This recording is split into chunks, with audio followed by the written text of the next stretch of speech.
We're very hard on ourselves as piano players, aren't we? We're always looking for the stuff we're doing wrong. So today I'm going to give you a little bit of a pep talk and run through 5 signs that you're actually going to succeed at piano. If you're doing any of these 5, you're on the right track. If you can add in a couple more, all the better. So at number 5, you play a lot of music that's at the appropriate level for you. Yes, it's fine to have your bucket list pieces and harder stuff that we're working on at the same time just because we really want to be able to play those pieces.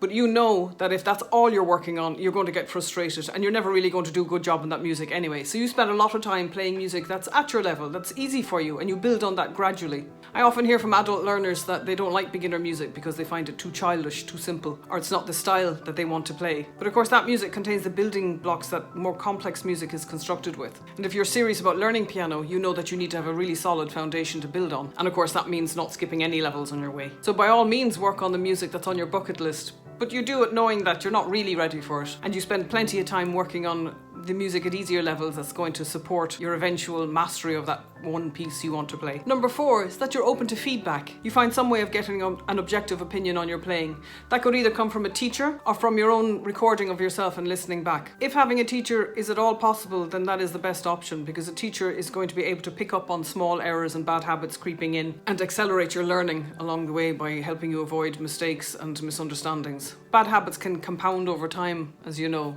and a teacher can knock those on the head pretty quick in the early days. So if you can't attend a teacher regularly, it might be worth considering just booking a feedback session with a teacher, even once every month or every 2 months, whatever's possible, just so you can be sure that you're not developing any bad habits or you haven't misunderstood some important piece of music theory that's going to help you in the long run. Another good option, of course, and something you should be doing regularly, is recording yourself and listening back, because you can be your own objective pair of ears. Often when we're actually in the middle of playing a piece, we're not really listening to it properly. We're so focused on getting the right notes and the right rhythm and moving around the keyboard as we need to that we don't quite hear what's coming out. It's very difficult. That's a skill that needs to be worked on in itself. But if you record yourself, you'll very quickly pick up on what isn't working that you may not notice while you're actually playing. So listening to yourself regularly will allow you to focus in on what isn't working in a piece of music and to go directly to that portion of the music and figure out what needs work. It could be that you notice that you're hesitating between bars, or that a particular rhythm doesn't sound right, or that you're tending to speed up as you play or slow down. So then once you've figured out what's going wrong, it becomes possible to fix it. Whereas if you're not getting any feedback, how do you know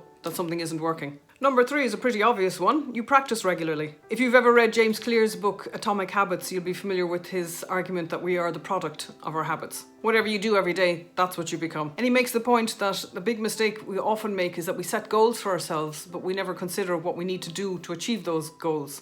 And the process is more important than the actual goal setting. So if you've decided you want to sit a particular exam or learn a particular piece, that's great, you have a goal, but the goal is meaningless unless you also sit down and decide, well, what do I need to do every day to actually achieve this? And of course in piano, that just simply means practicing regularly. If you want to make progress in piano, you need to commit to practicing every day or almost every day. And that doesn't need to be 4 hours a day. It can be 15 minutes if that's all you have. If that's done regularly, that compounds over time, that will build up, that will equal progress, and you will achieve your goals. And within that habit of regular practice, of course, we need to establish smaller habits around the stuff that we actually need to do when we're practicing, the boring stuff. So the technical exercises, the scales, the chord work, the rhythm practice, the sight reading. So it's a real sign that you're going to succeed at piano if you've already thought about this. You've committed to daily practice or almost daily practice, and within that practice, you're committed to doing the stuff that isn't necessarily as much fun as just playing your pieces.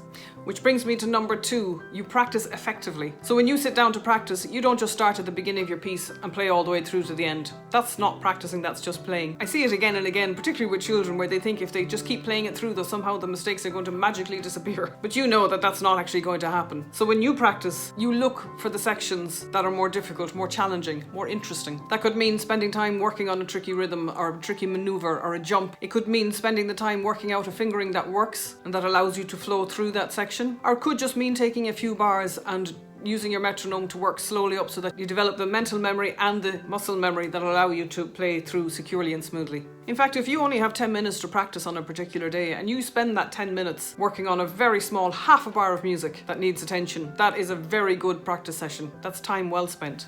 And the number 1 sign that you are going to succeed at piano is very straightforward. You don't quit. I could refer you back to my first point.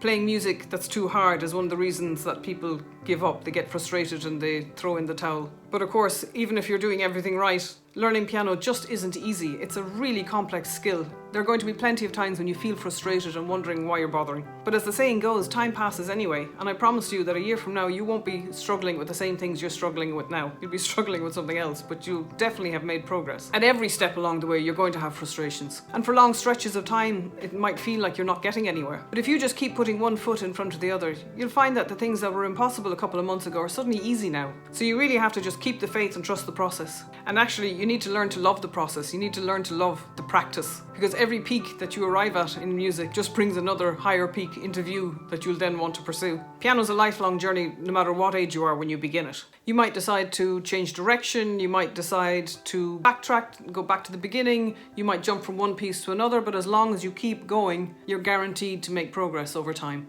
Quit piano today and in 2 years' time you'll be 2 years older, because those years are going to go by anyway. But commit to even a little practice every day in those 2 years. You'll be able to look back at where you are today and you'll be amazed at how far you've come. Sometimes when I have young students working on a piece that they're struggling with, I have them write a note on that piece of music to say why they're finding it so hard. And then we continue, we work on, we might move to other pieces. The next time they come to a piece of music that they're struggling with, I have them go back to that first piece and play it. And 9 times out of 10, they can't understand why they found it hard to begin with. But of course they've grown since then, they've developed their skills since then. So then with their new piece of music that they're struggling with, they have more confidence that actually yes, they'll be able to get through this too and keep going. And as I said, piano isn't easy. If it were easy, I don't think you'd be doing it.